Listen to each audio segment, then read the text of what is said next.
நம்முடைய முதலமைச்சர் மு.க. ஸ்டாலின் அவர்கள் இந்திய அரசியலமைப்பு சட்டத்தின்படி பதவியேற்றுக் கொண்டிருக்கிறார், பொறுப்பேற்றுக் கொண்டிருக்கிறார். ஒரு முதலமைச்சராக ஜனநாயக ரீதியிலான இந்த சிறப்பு தீவிர திருத்த நடவடிக்கைக்கு குந்தகம் விளைவிக்கக்கூடிய எந்த ஒரு நடவடிக்கையும் அவர் ஆதரிக்காமல், அப்படி செய்பவர்கள் மீது கடும் நடவடிக்கை எடுப்பேன் என்று இந்நேரம் அவர் அதிகாரபூர்வமாக தெரிவித்திருக்க வேண்டும்.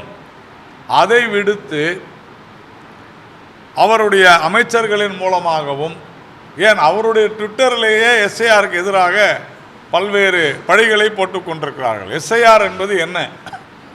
வாக்குச்சாவடி அலுவலர்கள். அதனால தான் தேர்தல் ஆணையம் இந்த சட்டத்தின்படி தெளிவாக மிக தெளிவாக சொல்லுது. வாக்குச்சாவடி அலுவலர்கள் யாராக இருக்க வேண்டும்னா அந்தந்த பகுதியை சார்ந்தவர்களாக இருக்க வேண்டும். மிக தெளிவாக சொல்கிறாங்க.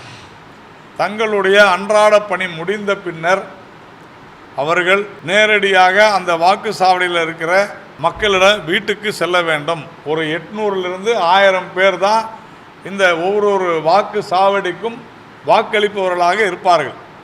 அப்படின்னு சொன்னால் 1 மாதம் என்பது தாராளமாக போதும்.